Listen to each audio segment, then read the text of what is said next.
সম্মানিত উপস্থিতি, আল্লাহ রাব্বুল আলামিন বলে প্রত্যেকের উপরে একটা আমানত রয়েছে, দায়িত্ব রয়েছে। এই দায়িত্বগুলো পালন করা, ইনসাফ ভিত্তিক মনোভাব রাখা। এই ইনসাফ ভিত্তিক মনোভাব আমাদের সবার যদি থাকতো, সমাজ পরিবার সব কিছুতেই শান্তি চলে আসে। সম্মানিত উপস্থিতি, আমাদের কয়েক জুমা ধরে হক নিয়ে আলোচনা চলতেছে।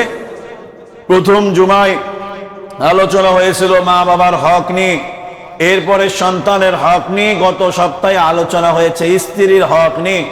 এই জুমায় সংক্ষিপ্তভাবে আমরা শুধু হকগুলো আলোচনা করব, বিস্তারিত নয়, যে স্বামীর স্ত্রীর উপরে স্বামীর হক নিয়ে, স্বামীর কি হক রয়েছে স্ত্রীদের উপরে, এই বিষয় নিয়ে আজকে আলোচনা। সম্মানিত উপস্থিতি, 1 নাম্বার, স্বামীর আনুগত্য করা স্ত্রীর উপরে অনিবার্য। লিন্নাসি বাশীরাও ওয়া নাযীরা ওয়া দাঈয়ান ইলাল্লাহি বিইذনিহি সিরাজাও ওয়া কমারাম মুনীরা। فقد قال الله تبارك وتعالى في كلامه المجيد وفي فرقان الحميد: أعوذ بالله من الشيطان الرجيم. بسم الله الرحمن إلى آخر الآية. وقال تعالى في شان حبيبه آمرا ومخبرا: إن الله وملائكته يصلون على النبي يا أيها الذين آمنوا صلوا عليه وسلموا تسليما. اللهم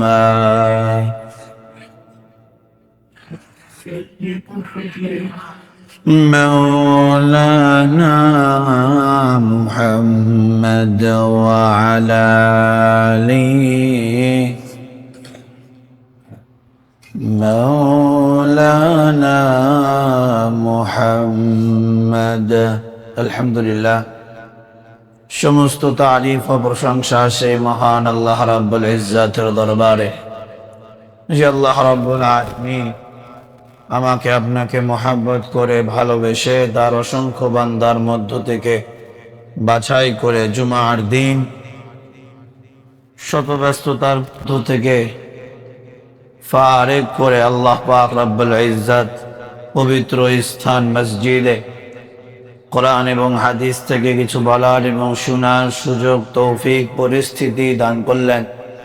সেই মহান আল্লাহ রাব্বুল আলামিনের দরবারে শুকরিয়া আদায় করছি। সকলেই পড়ছি আলহামদুলিল্লাহ।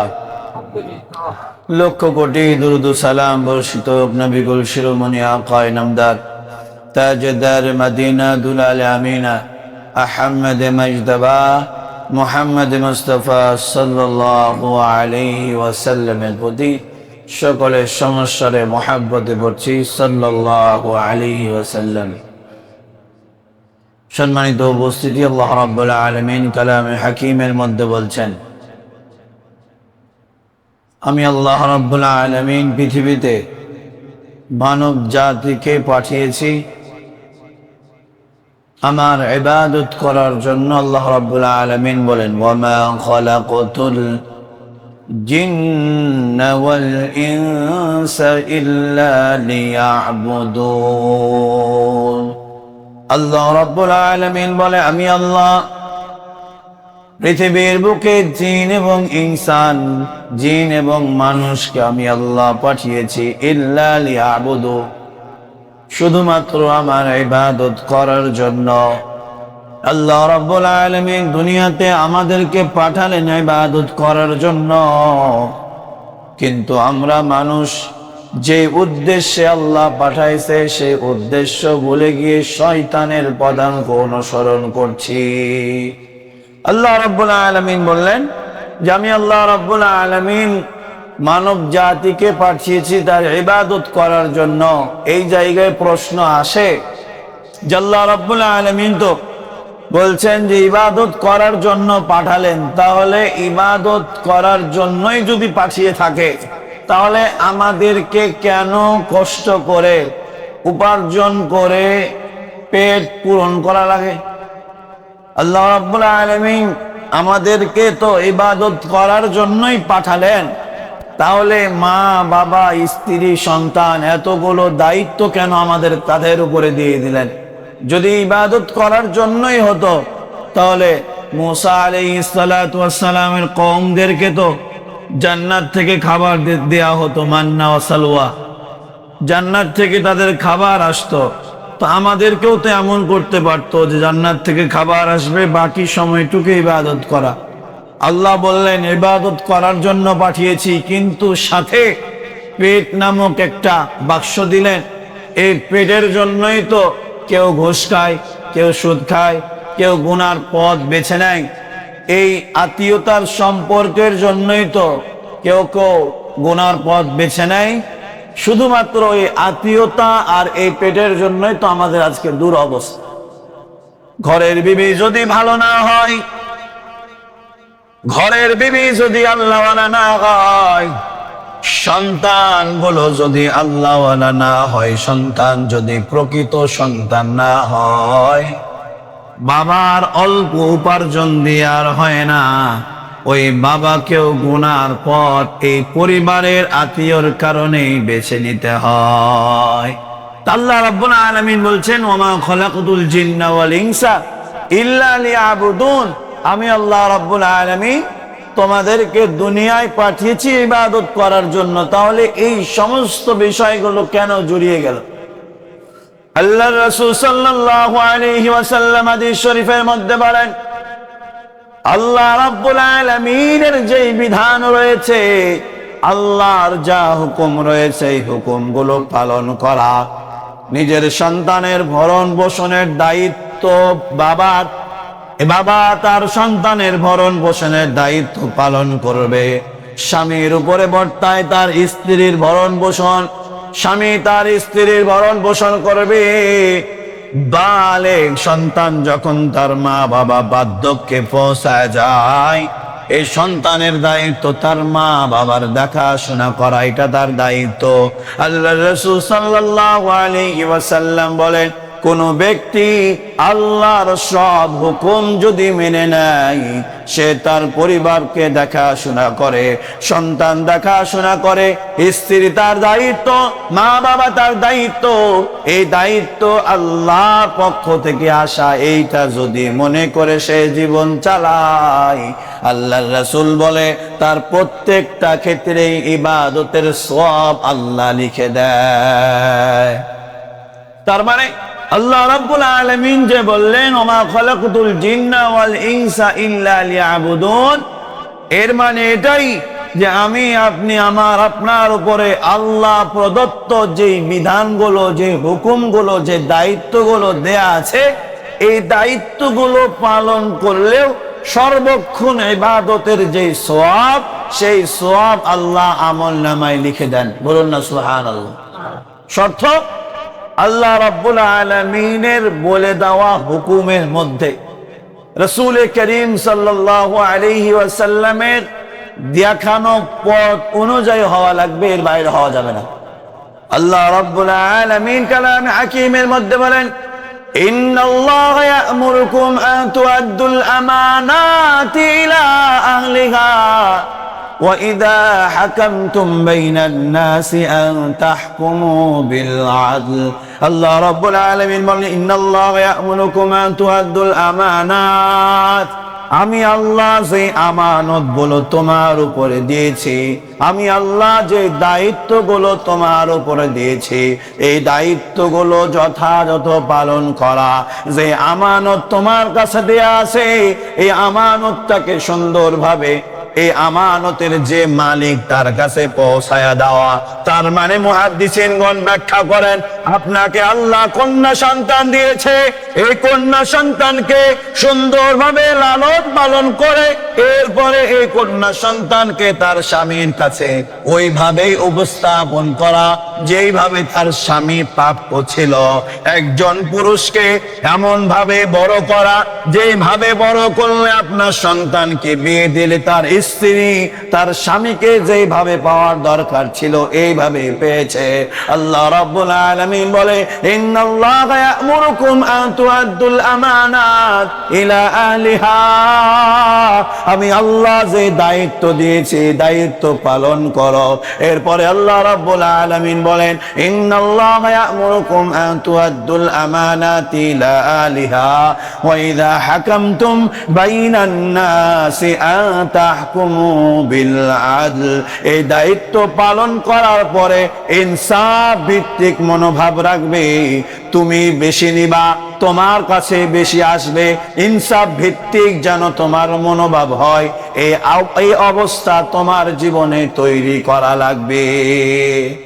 আপনাকে যে দায়িত্ব দেওয়া হয়েছে, আপনার কন্যা সন্তান, এই সন্তানকে সেইভাবে বড় করা যেইভাবে বড় করলে তার স্বামী ঠিকভাবে পাবে। বিস্তারিত বলছি না, পুরুষেরা বুঝতে পারছেন তো, বড়রা বুঝতে পারছেন তো, যে আপনার কন্যা সন্তান হয়েছে, এই কন্যা সন্তানকে তেমন ভাবে লালন পালন করা যেইভাবে তার স্বামী পেলে তার স্বামী পূর্ণাঙ্গ একজন স্ত্রী পায়। এমনটা যেন না হয় যে আপনার কন্যা সন্তান বিয়ের আগে একজন পুরুষ পাওয়ার আগেই অনেকগুলো পুরুষের সাথে তার বন্ধুত্ব হয়েছে, এমনটি নয়। আপনার ছেলে, এই ছেলেকেও সেইভাবেই মানুষ করা যেইভাবে মানুষ করলে তার স্ত্রী সন্তুষ্ট হয়। আল্লাহ রাব্বুল আলামিন কালামে হাকিমের মধ্যে বলেন, والصالحات قانتات حافظات للغيب بما حفظ الله। আল্লাহ রাব্বুল আলামিন সূরা নিসার 34 নম্বর আয়াতের মধ্যে বলেন, সৎ নারীরা হয় আনুগত্যশীল এবং আল্লাহ যেভাবে হেফাজত করেছেন তারাও তেমনি ভাবে স্বামীর অনুপস্থিতিতে নিজের মর্যাদা রক্ষা করে, নিজের ইজ্জত রক্ষা করে। আল্লাহ রাব্বুল আলামিন বলে এই নারীগুলো হচ্ছে সৎ নারী। আল্লাহ রাব্বুল আলামিন বলতেছেন যে এই সমস্ত নারীগুলো সৎ নারী। আল্লাহ রাব্বুল আলামিনের পয়গম্বর মুহাম্মদুর রাসূলুল্লাহ সাল্লাল্লাহু আলাইহি ওয়াসাল্লামের অসংখ্য হাদিস থেকে পাওয়া যায় যে স্বামীর অনুপস্থিতিতে স্ত্রী স্বামীর সমস্ত ওই বিষয়গুলো হেফাজত করবে যে বিষয়গুলো হেফাজত করলে স্বামী খুশি থাকবে। সম্মানিত উপস্থিতি, সংক্ষেপে বলবো, সময় লম্বা করবো না। এরপরে দ্বিতীয় নাম্বার, স্বামীর অনুমতি ছাড়া বাইরে না যাওয়া, এটা স্বামীর হক। স্ত্রী স্বামীর অনুমতি ছাড়া বাইরে যাবে না, এটা হচ্ছে স্বামীর হক। আল্লাহ রাসূল সাল্লাল্লাহু আলাইহি ওয়াসাল্লাম মুসনাদে আহমদের 1985 নম্বর হাদিস শরীফের মধ্যে বলেন, আল্লাহ রাসূল সাল্লাল্লাহু আলাইহি ওয়াসাল্লাম বলেন, নারী যেন তার স্বামীর অনুপস্থিতি ছাড়া ঘর থেকে বের না হয়ে যায়। এর আগের জুমায় বলেছিলাম যে স্বামীর অনুপস্থিতিতে বের না হওয়া এবং স্বামীকে এই বিষয়ে বলেছিলাম যে স্বামীকেও কিছু কিছু বিষয়ে ছাড় দেয়া, যেমন স্বামী যেমন নিজের মা বাবার খেদমত করবে, স্ত্রীও ঠিক তার নিজের মা বাবার খেদমত করবে। কিন্তু বিষয় হচ্ছে যে স্বামীর অনুমতি ছাড়া স্বামী চায় না আপনি অমুক পরিবারের সাথে মেশেন। স্বামী চায় না যে আপনি স্ত্রী অমুক পরিবারের সাথে মেশেন, অমুক মহিলার সাথে মেশেন, অমুক পুরুষের সাথে মেশেন, কিন্তু আপনারে 1000 বার বললেও আপনি শুনেন না। এইরকম স্ত্রী ঘোষপাড়ায় নাই, বাইরে আছে। স্বামী নিষেধ করে অমুক মহিলার সাথে চলা যাবে না, স্বামী নিষেধ করে অমুক পরিবারের সাথে চলা যাবে না, তাদের বাড়িতে যাবে না। উল্টো তখন স্বামীকে স্ত্রী উপদেশ দেয় যে একজন মুসলমান অপরজন মুসলমানের সাথে 3 দিন কথা না বললে ইবাদত কবুল হয় না। এই জন্যই তো আমি প্রতিবেশীর সাথে মেলামেশা করি। নেক্সট সূরাতে শয়তানের দোগা। এই যে ওয়াজ শুনে নিয়েছে, এই যে ধরেন মহিলা সমাবেশ যেগুলো হয়, ইসলামিক মহিলা সমাবেশ, এই সমাবেশগুলোতে ধরেন ওয়াজ শুনেছে এইটা যে কি বলে, একজন মুসলমানের সাথে অপরজন মুসলমান যদি 3 দিন কথা না বলে তাহলে ইবাদত বন্দেগী কবুল হয় না। এই জন্য ধরেন প্রতিবেশীর সাথে মিশে বেড়ায়, কিন্তু স্বামী চায় না যে তার স্ত্রী এই কাজগুলো করুক, স্ত্রী এই কথা শুনে না। এই যে ওই হাদিস মানতে গিয়ে যেটা ফরজ ছিল, তার জন্য অনিবার্য ছিল স্বামীর হুকুম মানা, এইটা সে তরক করে ফেলেছে। আল্লাহ রাসূল সাল্লাল্লাহু আলাইহি ওয়াসাল্লাম বলেন, নেককার স্ত্রী বৈশিষ্ট্য হবে এমন, স্বামী আদেশ দেয় নাই, স্বামীর আদেশ ছাড়া ঘর থেকে বের হবে না। শুধু তা নয়, আল্লাহর রাসূল বলে, স্বামী যদি এমন ব্যক্তি হয় যে স্বামীর অনুমতি ছাড়া কিছু দান করে দিলে স্বামী রেগে যায়, তবুও স্ত্রীর উচিত নয় স্বামীর অনুমতি ছাড়া কিছু দান করে দেওয়া। আল্লাহ রাসূল এই ব্যাপারে আবার ছাড় দিয়ে রেখেছেন যে স্ত্রী যদি এই অবস্থাতে দান করেও দেয় তবে সওয়াব স্বামীর অংশে পূর্ণাঙ্গ চলে যাবে। তবে আল্লাহ রাসূল বলে, স্বামী যদি বেজার হয়ে যায়, স্বামীর অনুমতি ছাড়া এই কাজটাও করা যাবে না। 3 নাম্বার, স্বামীর সম্পদ ও ইজ্জতের হেফাজত করা। আল্লাহ রাব্বুল আলামিন সূরা নিসার মধ্যে বলেন, হাফিজু আলাস সালাওয়াত। আল্লাহ রাব্বুল আলামিন বলে, নেককার স্ত্রীর বৈশিষ্ট্য হবে স্বামীর ইজ্জত এবং স্বামীর সম্মান যেন হেফাজত থাকে, এই বিষয়ে খেয়াল রাখা। স্বামীর ইজ্জত মানে স্বামীর অবয়ব, শুধু ইজ্জত বলতে ওই অতটুকুই ইজ্জত নয়। কিছু কিছু স্ত্রী আছে যে স্বামীকে অপমান করতে, স্বামীর ইজ্জত রক্ষা করার জন্য যে কিছু করা লাগবে এই ভূমিকা তার থাকে না। যেই জায়গাতেই পারে স্বামীর অগোচরে স্বামীর বদনাম করে। কি বলে, স্বামী সম্মান বৃদ্ধি হোক এমন কোনো কথা বলে না, যে মায়ের বাড়ি হোক প্রতিবেশীর কাছে হোক। কিছু স্ত্রী আছে এরকম, মায়ের বাড়িতে গিয়ে স্বামীর ব্যাপারে সম্মান সূচক কোনো কথা তো বলেই না, বরং স্বামী লজ্জিত হোক এই ব্যাপারে বারবার বলতে থাকে। আল্লাহ রাব্বুল আলামিন এরপরে কালামে হাকিমের মধ্যে অসংখ্য আয়াত এসেছে, সেগুলোর দিকে যাব না, সময় স্বল্প। 4 নাম্বার, স্বামীর প্রতি সুন্দর আচরণ করা। এর আগে কত জুমায় বলেছিলাম, 1ম নাম্বারে বলেছিলাম যে স্বামীরা স্ত্রীদের সাথে সুন্দর ব্যবহার করবে। এটা তো স্বামীদের কর্তব্য ছিল। স্ত্রীদের কর্তব্য স্বামীর সাথে সব সময় সুন্দর ব্যবহার করা। আল্লাহ রাসূল সাল্লাল্লাহু আলাইহি ওয়াসাল্লাম তিরমিজি শরীফের 1161 নম্বর আয়াতের মধ্যে বলেন, যে নারী মারা যাবে আর সে স্বামী নারী মারা যাওয়ার সময় স্বামী তার প্রতি সন্তুষ্ট নয়, স্বামী স্ত্রীর উপরে বেজার আছে, স্বামী স্ত্রীর মহব্বত করে না, স্ত্রীর উপরে অসন্তুষ্ট রয়েছে, আল্লাহর রাসূল বলে স্ত্রী ওই অবস্থায় যদি ইন্তেকাল করে, আল্লাহর রাসূল বলে ওই স্ত্রীর ঠিকানা জাহান্নাম হয়ে যায়। তো এই যে স্বামীর সাথে সুন্দর ব্যবহার করা, বর্তমানে আমাদের মা বোনদের অবস্থা এরকম, স্বামীকে সুন্দরভাবে স্বামীর সাথে সুন্দর আচরণ করে না। স্বামীরে মহল্লায়, নিজের ভাইয়ের সামনে, পরিবারের সামনে, নিজের বাবার বাড়ির সামনে অপমান করতে পারলে খুশি। আর সুন্দর ব্যবহার তো দূরেই থাকলো, নিজের চোখেই দেখেছি এরকম অসংখ্য মহিলা আছে, স্বামী যদি কোনো ভালো কথাও জিজ্ঞেস করার পরে মনে হয় ওই যে যেটা আমাদের বাঙালির ভাষায় বলে যে তেল গরম হলে যেমন ওর মধ্যে একটু পানি ছিটা দিলে যেমন তেল একদম রেগে ওঠে, কিছু মহিলা আছে স্বামী যদি ভালো কথাও বলে স্বামীর উপরে রেগে। স্বামী যদি এসে বলে কি বাজার করব, বাজারের লিস্টি দাও, বলে যে তোমার কি হুঁশ নাই, কতদিন আগে কি কিনেছো না কিনেছো আমাকে বলা লাগবে কেন? এরকম বউ নাই মনে হয় ঘোষ করাতে।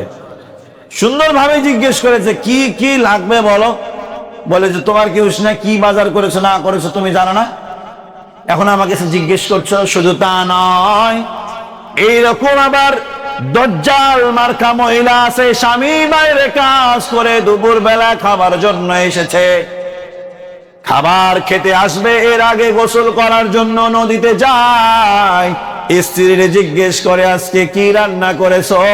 বলে যে গরুর ঠ্যাং রান্না করেছি, গোসল করে এসে খাও। বলবে না যে আলু ভর্তাটা রান্না করেছি, এমন নয়। মানে স্বামীকে সঠিকভাবে ইজ্জত দিয়ে সুন্দর ব্যবহার করার মন মানসিকতা আমাদের মাগুলোর নাই, আমাদের বোনগুলোর নাই। এই জন্যই তো মা বোনগুলো আজকে লজ্জিত হচ্ছে। কথা বলেন ঠিক কিনা? ঠিক বলতে ভয় করছেন। যাই হোক, এবার 5 নম্বরে আসি। স্বামীর নির্দেশ মান্য করা যতক্ষণ পর্যন্ত স্বামী হারাম কোনো কাজের আদেশ না দেয়।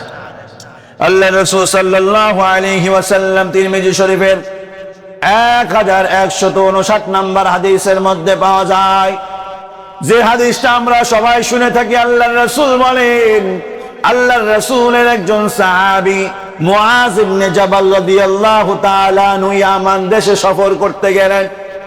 ব্যবসায়িক কাজে সফর শেষে আল্লাহর রাসূলের কাছে আসলেন। আসার পরে আল্লাহর রাসূলের সামনে এসে সালাম দেওয়ার পরে আল্লাহর রাসূলের পায়ে সেজদা করলেন।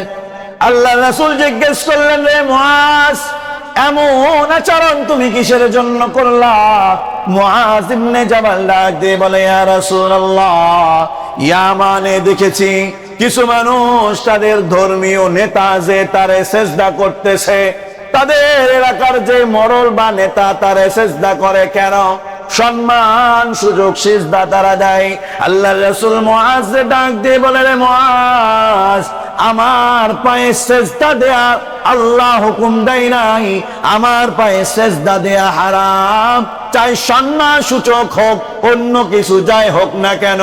আল্লাহর রাসূল বলে, রে মুআজ, তবে একটা কথা শুনে রাখো, আল্লাহ রাব্বুল আলামিনের পরে যদি কাউকে সেজদা করার হুকুম আল্লাহ দিতেন, আল্লাহর রাসূল বলেন স্ত্রীদেরকে বলতেন তোমরা তোমাদের স্বামীর পায়ে সেজদা দাও। সুবহানাল্লাহ বলবেন না? স্বামীর মর্যাদা কেমন? আল্লাহর রাসূল সাল্লাল্লাহু আলাইহি ওয়াসাল্লাম এই জায়গায় বলেন যে মুআজ ইবনে জাবাল রাদিয়াল্লাহু তাআলা আনহুকে আল্লাহর রাসূল বললেন যে আমাকে সিজদা দিতে হবে না, তবে আল্লাহ রাব্বুল আলামিন যদি হুকুম করতেন স্ত্রীদেরকে বলতেন যে তোমরা তোমাদের স্বামীদেরকে সিজদা করো। সম্মানিত উপস্থিতি, এই জায়গায় আলোচনাটা হলেই দিনদার বলেন আর বেদিনদার বলেন, যেই মহিলাই বলেন না কেন, আমাদের মা বোনগুলো এই হাদিসটাকে নিয়ে এক ধরনের টিটকারি করে কি করে না? টিটকারি করে। আমার নিজের কানে শোনা যে এইরকম ভাবে তারা বলে যে স্বামীর পায়ে তো সেজদা করবো, স্বামীটাকেও তো ওরকম হওয়া লাগবে। কি বলেন? সর্বপ্রথম বিষয় হচ্ছে, কোন মা জানি তার মেয়েকে বলতেছিল যে মারে, পুরুষ মানুষের ঘরে তুই যাচ্ছিস, তোর বিয়ে দিলাম।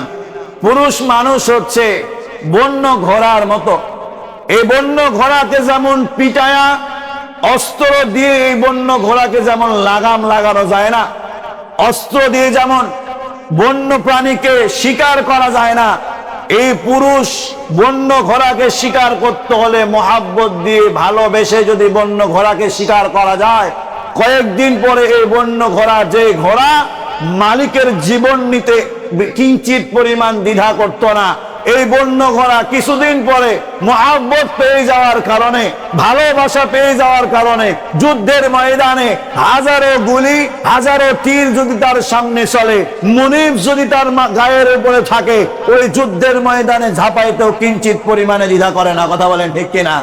মা বলে, মারে, এই স্বামীও হচ্ছে বন্য পশুর মতো, বন্য ঘোড়ার মতো, ভালোবেসে যদি একবার পোষ মানায় নিতে পারিস, স্বামী তোর জন্য জীবন দিয়ে দিবে, কিঞ্চিত পরিমাণে দেরি করবে না। কথা বলেন ঠিক কিনা?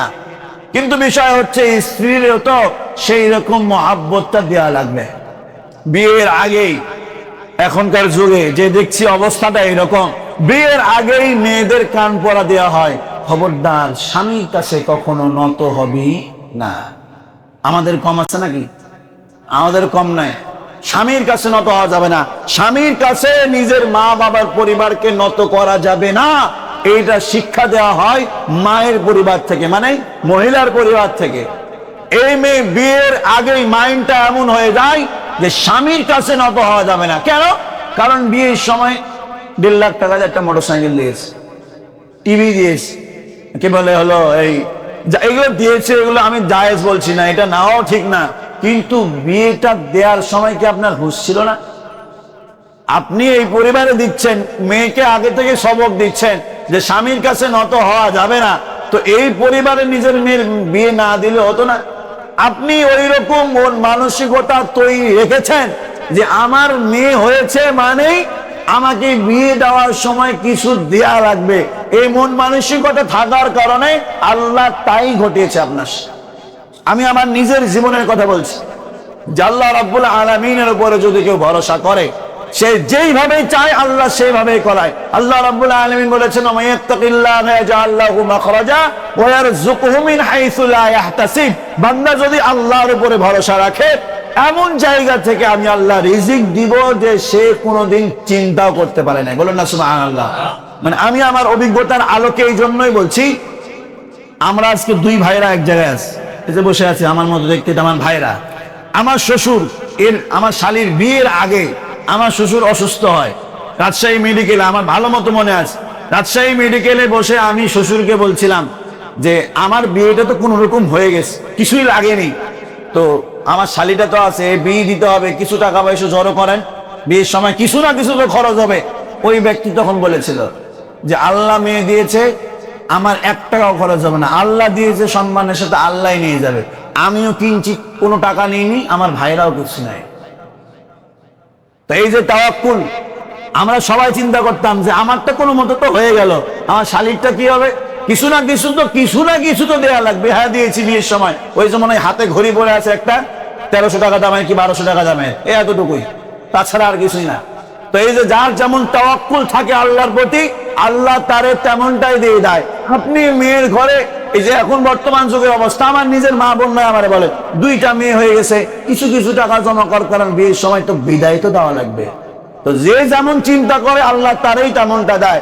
আপনার মেয়ে জন্ম হওয়ার সাথে সাথেই তো আপনি ভেবে নিয়েছেন বিয়ের সময় মোটরসাইকেল দেওয়া লাগবে, ফার্নিচার দেওয়া লাগবে, ওই জন্য আল্লাহ ওরকম আপনাকে দিয়েই দেয়। তো এই যে বলতেছিলাম, মেয়েদেরকে শুরুতেই সবক দেওয়া হচ্ছে এখন বর্তমান যুগে যে স্বামীর কাছে নত হবে না।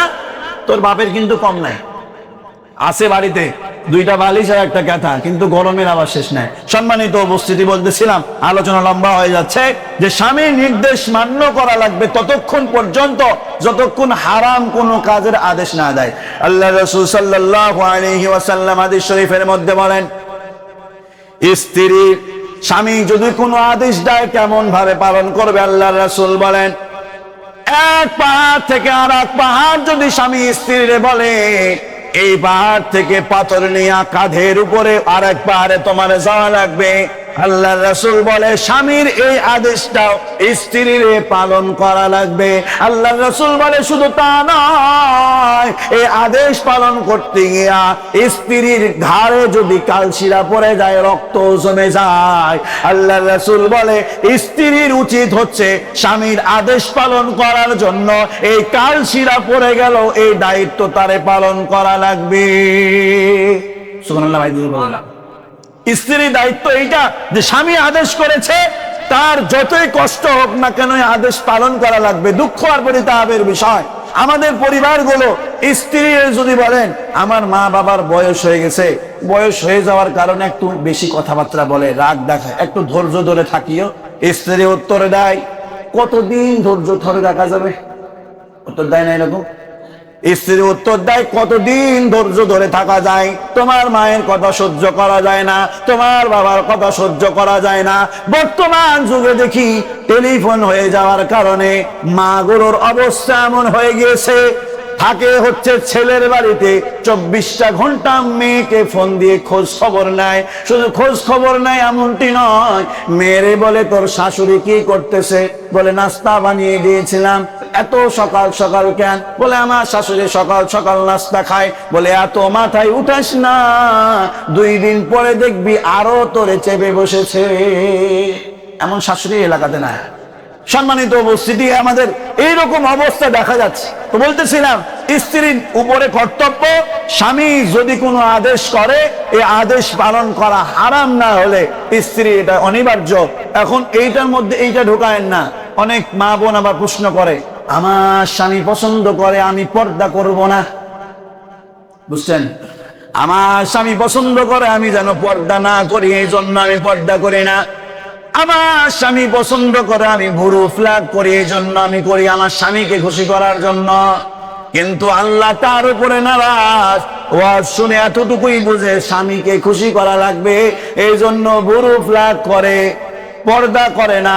আল্লাহর হুকুম অমান্য করে স্বামীকে খুশি করা যাবে না। আল্লাহ বলেন যে এমন আদেশ পালন করা যে আদেশ পালন করতে গিয়ে হারাম না হয়ে যায়। সম্মানিত উপস্থিতি, এক জুমায় আলোচনা করছিলাম যে ধ্বংসপ্রাপ্ত নারী 18 প্রকার, মনে আছে কিনা আপনাদের? হ্যাঁ, এই ওয়াজটা আবার অনেক করেছে হুজুর, এই ওয়াজের রেকর্ড আছে না? হ্যাঁ, আমাকে দিয়ে পাঠান তো, হয়তো বউকে শুনিয়েছি। হ্যাঁ, ওখানে বলেছিলাম যে ধ্বংসপ্রাপ্ত নারীদের মধ্যে এক ধরনের নারী তারা যারা ভুরু উঠায় এবং যারা উঠিয়ে নেয়। বিষয়টা বুঝছেন? মানে যারা উঠায় আর যারা উঠিয়ে নেয়, দুই প্রকার নারী হচ্ছে ধ্বংসপ্রাপ্ত। এবং যারা চুল কালার করে দেয় এবং যারা করে, উভয় ধ্বংসপ্রাপ্ত। এর মানে যারা বিয়ে করেননি যুবক ভাইরা আমার, বিয়ের পরে যদি সুখ শান্তি পেতে চান, এমন নারীকে বিয়ে না করা যে বিয়ের আগে আল্লাহ ট্যাগ দিয়ে দিয়েছে, এই নারী ধ্বংসপ্রাপ্ত। মানে যে নারীরা ভুরু ফ্ল্যাগ করে, এরা কি আল্লাহর নৈকট্যশীল বান্দি নাকি ধ্বংসপ্রাপ্ত বান্দি? হ্যাঁ, বিয়ের আগেই দেখে নেবেন যে আপনার স্ত্রী যে হবে এ ভুরু ফ্ল্যাগ করে কিনা। এবং শুধু তা নয়, আবার নিজে ইস্টাবলিশ এই কথা বলার জন্য অনেক মা বোন বিউটি পার্লার খুলে না, বিউটি পার্লার খুলেছে এবং নিজেকে বলে যে আমি ইস্টাবলিশ, আমি কি বলে নিজে কিছু করে স্বামীকে সহযোগিতা করি। বিউটি পার্লার খোলাও এই যে এটার মধ্যে সামিল। যে ভুরু ফ্ল্যাগ করে দেয়, বিউটি পার্লারে মনে হয় ভুরু উঠানো হয় না। তাহলে বিউটি পার্লারে যেই নারী কাজ করে এও ধ্বংসপ্রাপ্ত, এবং যে বিউটি পার্লারে গিয়ে ভুরু ওঠায় এই নারীও ধ্বংসপ্রাপ্ত। দেখে নেবেন আপনার স্ত্রী বিয়ের আগে কয়বার বিউটি পার্লারে গিয়া তার ভুরু উঠাইছে, এটা দেখেই বিয়ে করিয়ে। তো সম্মানিত উপস্থিতি, সামনের দিকে আগায়। 6 নম্বরে বলছিলাম স্বামীর অধিকার অন্য কারো উপরে, স্বামীর অধিকারকে অন্য কারো উপরে স্থান না দেয়া। এরকম অনেক মেয়েরা আছে দেখবেন যে বাড়িতে মেহমান এসেছে, হয়তো তার বড় ভাই এসেছে অথবা খালাতো ভাই অথবা পাড়া তত ভাই কোনো কেউ এসেছে, স্বামী তারে বলেছে, হায় রে আমার বউ তুই কিস্তি খুলবি না বা লোন উঠাবি না, কিন্তু পাড়ার বড় ভাই বলেছে সমস্যা নাই, কিস্তি না দিতে পারলে আমি এবার বউ স্বামীর কথা না শুনে পাড়া তত ভাইয়ের কথা শুনে কিস্তি খুলেছে। আল্লাহ রাসূল সাল্লাল্লাহু আলাইহি ওয়াসাল্লাম ইবনে মাজাহ 4163 নম্বর হাদিসের মধ্যে বলেন, যে নারী আল্লাহ ও তার রাসূলের পরে স্বামীর অধিকারকে অস্বীকার করে, সে নামাজ পড়ুক, রোজা রাখুক, যতই নেক কাজ করুক না কেন, 24 ঘন্টা পর্দার মধ্যেও থাকুক, স্বামীকে আল্লাহ এবং তার রাসূলের পরে প্রাধান্য না দেওয়ার কারণে তার স্থান হবে জাহান্নাম। এরকম মা বোন নাই মনে হয়? স্বামী বলে বুঝে না, স্বামী হাজারবার বলেছে এই কাজটা করিও না করিও না করিও না, কিন্তু পাড়ার কোন এক বড় ভাই নিজে বলে ভাবি করেন না তো, আপনি বললেন তাই, আপনারটা শুনলাম, কিন্তু ঝান্ডুর বাপেরটা কিন্তু আমি শুনতাম না। আপনি বলেছেন তা আপনার কথাটাই শুনলাম, ওই বলছে ওর কথা শোনা যাবে না। এরকম মহিলা মনে হয় না? সম্মানিত উপস্থিতি, রক্ষা করবো না তখন আপনি যে আমরা যে বাড়িতে ভাতও না পেতে পারি। আবার 7 নাম্বার বলছিলাম যে স্বামীর অনুমতি ছাড়া স্ত্রী নফল রোজা রাখতে পারবে না। বিষয় বুঝছেন? স্বামীর অনুমতি ছাড়া নফল রোজা, নফল ইবাদত করার ক্ষেত্রেও স্বামীর অনুমতি লাগবে। আল্লাহ রাসূল সাল্লাল্লাহু আলাইহি ওয়াসাল্লাম বুখারী শরীফের 5192 নম্বর হাদিসের মধ্যে বলেন, নারী যেন তার স্বামীর অনুমতি ছাড়া নফল রোজাও না রাখে। এবার আসি 8 নাম্বার, স্বামীর বিছানা ত্যাগ না করা। স্বামী কোনো কিছু কারণে, তুচ্ছ কোনো কারণে একটু ঝগড়া হলে ব্যাগ গুছিয়ে বাপের বাড়ি চলে না যাও, বুঝছেন? এবং স্বামীর উপরে রাগারাগি করে অন্যত্র না থাকা। আবার কিছু নারী আছে কি বলে বান্ধবীর বাড়িতে থাকে, স্বামীকে এটা জানানোর প্রয়োজন মনে করে না। রাত্রিবেলা এসেছে স্বামী, কি রে তোর মা কই? বলে ওই যে ভাবির বাড়িতে আছে। কেন? বলে আজকে ভাবির জন্মদিন, এই জন্য রাত্রিবেলা কি জানি করবে ওরা, এই জন্য একসাথে আস। এরকম মা বোন আমাদের এলাকাতে নয়, অন্য এলাকার কথা বলতেছি আমি। যাই হোক, সামনের দিকে আগায়। 9 নাম্বার, স্বামী সন্তুষ্টি অর্জনের সচেষ্ট থাকা। এটা হচ্ছে মা বোনদের দায়িত্ব। স্বামী যেই কাজ করলে সন্তুষ্ট হবে এমন কাজ করা। সম্মানিত উপস্থিতি, তিরমিজি শরীফের 1161 নাম্বার হাদিস, আল্লাহ রাসূল সাল্লাল্লাহু আলাইহি ওয়াসাল্লামের এরকম অসংখ্য হাদিস পাওয়া যায় যে আম্মাজান খাদিজাতুল কুবরা রাদিয়াল্লাহু তাআলা আনহা এমন কোন কাজ করতেন না যে কাজের কারণে আল্লাহ রাসূল রাগান্বিত হয়ে যেতেন, অসন্তুষ্ট হতেন। আল্লাহ রাসূল সাল্লাল্লাহু আলাইহি ওয়াসাল্লামের মন খারাপ হলে আল্লাহর রাসূল ওই পাহাড়ের গুহায়, যেই জায়গায় কোরআন অবতীর্ণ হয়েছে, ওই পাহাড়ের গুহায় আল্লাহর রাসূল এসে থাকতেন। আম্মাজান খাদিজাতুল কুবরা রাদিয়াল্লাহু তাআলা আনহা ওই জায়গায় এত বড় পাহাড় উঁচু, এত উঁচু পাহাড়ে আল্লাহর রাসূলের জন্য খাবার নিয়ে এসে দিয়ে বলতেন, ইয়া রাসূলুল্লাহ আপনি এই জায়গায় খান, খাবার দাবার শেষ করেন, আমি চলে গেলাম। বলেন না সুবহানাল্লাহ। বর্তমান যুগে যদি কোনো কারণে স্বামী একটু মন খারাপ হয়ে যায়, স্বামীর একাকিত্ব মনে চাচ্ছে যে একাকি কোনো জায়গায় গিয়ে থাকবো, ধরন গিয়ে টিবাদের মাথায় গিয়ে একা বসে আছে। স্ত্রী ফোন দিয়ে বলবে কোথায় তুমি? বলে যে টিবাদে। কেন? বলে ভালো লাগছে না। কেন ভালো লাগছে না? বাড়িতে আসতে কি সমস্যা? ওখানে আবার কাকে নিয়ে বসে আছ? এরকম হয় না? স্বামীর প্রতি তো বিশ্বাস নাই, আমরা এরকমই হয়ে গিয়েছি। কিন্তু স্বামীকে ছাড় দেয়া, স্বামীর মন মানসিকতা বোঝা, যে এখন কি চাচ্ছে, সে এখন কিভাবে চলতে চাচ্ছে, এই বিষয়ে প্রাধান্য দেয়া। আল্লাহ রাসূল সাল্লাল্লাহু আলাইহি ওয়াসাল্লাম হাদিস শরীফের মধ্যে বলেন, হে বোনেরা, হে মায়েরা, তোমরা এমন হয়ো না যে স্বামীর বয়স হওয়ার আগে স্বামীকে বয়স্ক বানায়ো না। এটা হাদিস। আল্লাহ রাসূল বলে যে স্বামীর বয়স হওয়ার আগে স্বামীকে বয়স্ক বানায় না, যে স্বামীর উপরে চাপ দিতে দিতে দিতে দিতে এই যুবক মানুষটা এক সময় দেখা যায় যে 62 বছর বয়সের বুড়া যেভাবে আস্তে আস্তে হাঁটে, এই যুবক মানুষটাও আস্তে আস্তে হাঁটে। এমন যুবক এই এলাকায় নাই। তার মন মানসিকতা ভালো না। চায়ের স্টলে বসলেও তারা হাসতে বললে মানে হাসিও নকল হাসি। কিরে হাস কেন? তো মনে শান্তি নাই। কেন যে শান্তি না, এই কথা বলারও কোনো ভাষা নাই। কারণ বাড়ির এমন অবস্থা আমাদের হয়ে গিয়েছে যে আমাদের অনেক মা বোন দজ্জাল আসেনি, তার আগে দজ্জালের উত্তরসূরি চলে এসে। কথা কি ভুল বললাম? রাগ করেন, যাই হোক তাই হোক। এবার আসি 10 নম্বরে, স্বামীকে কষ্ট না দেয়া বা অপমান না করা। আল্লাহ রাসূল সাল্লাল্লাহু আলাইহি ওয়াসাল্লামের কাছে এক মহিলা এসে স্বামীর ব্যাপারে বদনাম করতেছিল, স্বামীর ব্যাপারে অনেক অভিযোগ করতেছিল। আল্লাহ রাসূল সাল্লাল্লাহু আলাইহি ওয়াসাল্লাম স্ত্রীর ডাক দিয়ে বললেন, এটা তোমার ঠিক হচ্ছে না, স্বামীকে অপমান করা, স্বামীর ব্যাপারে আমার সামনে যে কথাগুলো বলতেছো এজন্য তওবা করো। আল্লাহ রাসূল নিজে ওই মহিলা সাহাবীর ডাক দিয়ে বলে, তোমার স্বামী একমাত্র তোমার জন্যই সারাদিন কষ্ট করে, তোমাকে শান্তিতে রাখার জন্য, তোমাকে ভালো রাখার জন্য সারাদিন পরিশ্রম করে। এই কথায় যদি তুমি চিন্তা করতে যে তোমার স্বামী যেখানে আল্লাহর সামনে মাথা নত করার কথা, কিছু টাকা উপার্জন করার জন্য মানুষের সামনে মাথা নত করে উপার্জন করে নিয়ে আসে শুধুমাত্র তোমাকে পর্দার সাথে ভালোভাবে খাওয়ানোর জন্য, তোমার উচিত নয় ওই স্বামীর ব্যাপারে আমার কাছে অভিযোগ করা। আপনি একটু চিন্তা করে দেখুন তো, আমরা যারা পুরুষ আছি কাদের জন্য কষ্ট করি? নিজের জন্য। এখন বলতে গেলে তো মহিলারা দিক থেকে বলবে নিজেরা মনে হয় খায় না এসে বাড়িতে। কিন্তু ব্যাপার হচ্ছে একজন পুরুষ মানুষ সুন্দরভাবে থাকার জন্য 5,000 টাকা হলে কিন্তু যথেষ্ট। একটা যদি বাড়ির ভাড়া নেয় এক রুমের 2,500 টাকা, আর কোন রকম 2,500 টাকা যদি বিড়ি না খায় তাহলে হয়ে যাবে। কিন্তু বিড়ি খেলে তো অন্য ব্যাপার। আল্লাহ রাসূল বলে স্বামীকে অপমান করা যাবে না। এরপরে আসি 11 নাম্বার, স্বামীর আত্মীয় স্বজনের সাথে সুন্দর ব্যবহার, তাদের সাথে সম্মানমূলক আচরণ দেখানো, এটা স্ত্রীর দায়িত্ব।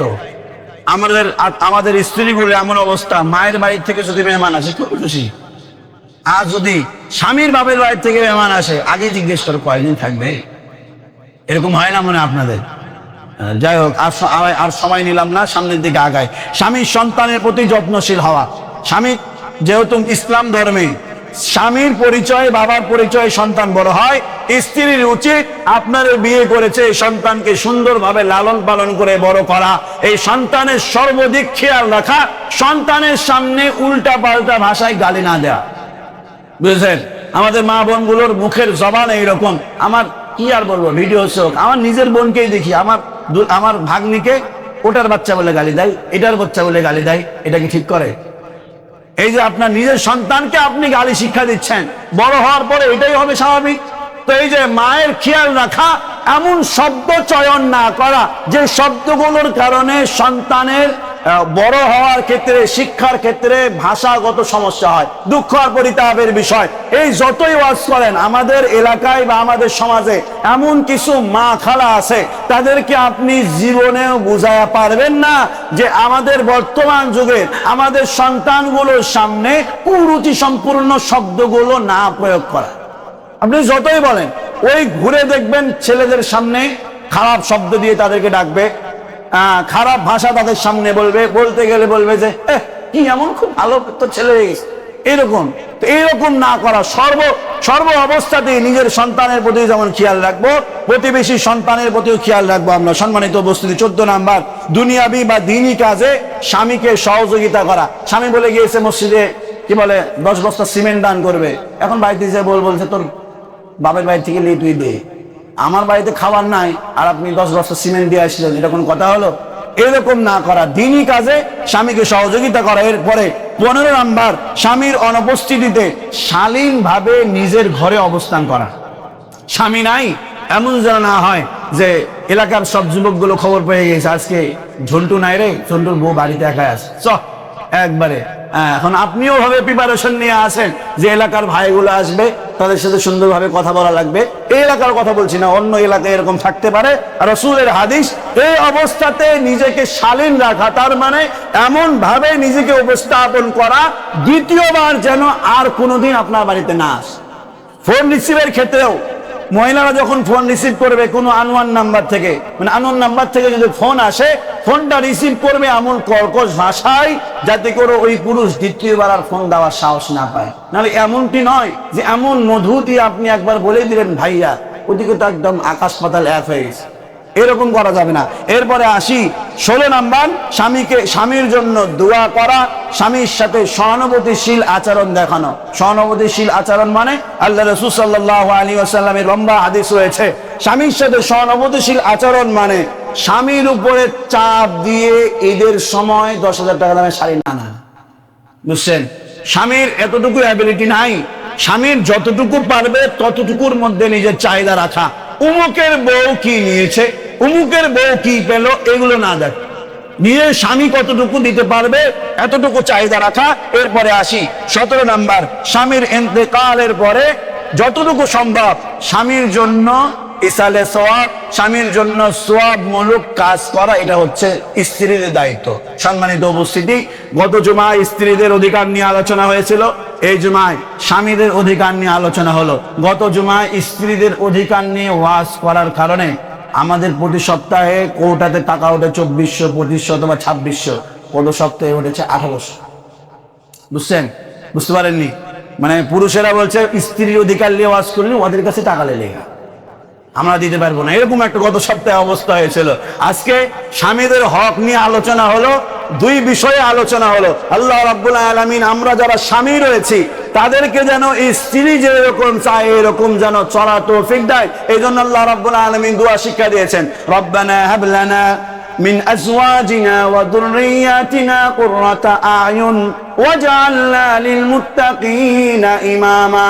স্বামীরাও দোয়া করবে, স্ত্রীরাও দোয়া করবে, আল্লাহর কাছে বলবে, আল্লাহ আমার স্ত্রীটারে তুমি এমন বানায় দাও, আমার সন্তানরে এমন বানায় দাও যাতে করে আমার স্ত্রী আমার সন্তানকে দেখলে আমার চক্ষু শীতল হয়ে যায়। এই দোয়াটা করতে পারবো তো ইনশাআল্লাহ? সবাই বলি তো, রব্বানা হাব লানা মিন আজওয়াজিনা ওয়া যুররিয়াতিনা কুররাতা আয়ুন ওয়াজআলনা লিল মুত্তাকিনা ইমামা। আল্লাহ রাব্বুল আলামিন আমাদের সবাইকে আল্লাহ এবং তার রাসূল যেভাবে চায় সেইভাবে চলার তৌফিক দান করুক। সকলে বলি আমিন। ওয়া আখিরু দাওয়ানা আলহামদুলিল্লাহি রাব্বিল আলামিন। আসসালামু আলাইকুম ওয়া রাহমাতুল্লাহি ওয়া বারাকাতুহু। সম্মানিত উপস্থিতি, আল্লাহ রাব্বুল আলামিন বলে প্রত্যেকের উপরে একটা আমানত রয়েছে, দায়িত্ব রয়েছে। এই দায়িত্বগুলো পালন করা, ইনসাফ ভিত্তিক মনোভাব রাখা। এই ইনসাফ ভিত্তিক মনোভাব আমাদের সবার যদি থাকতো, সমাজ পরিবার সব কিছুতেই শান্তি চলে আসত। সম্মানিত উপস্থিতি, আমাদের কয়েক জুমা ধরে হক নিয়ে আলোচনা চলতেছে। প্রথম জুমায় আলোচনা হয়েছিল মা বাবার হক নিয়ে, এরপরে সন্তানের হক নিয়ে, গত সপ্তাহে আলোচনা হয়েছে স্ত্রীর হক নিয়ে। এই জুমায় সংক্ষিপ্তভাবে আমরা শুধু হকগুলো আলোচনা করব, বিস্তারিত নয়, যে স্বামীর স্ত্রীর উপরে স্বামীর হক নিয়ে, স্বামীর কি হক রয়েছে স্ত্রীদের উপরে, এই বিষয় নিয়ে আজকে আলোচনা। সম্মানিত উপস্থিতি, 1 নাম্বার, স্বামীর আনুগত্য করা স্ত্রীর উপরে অনিবার্য।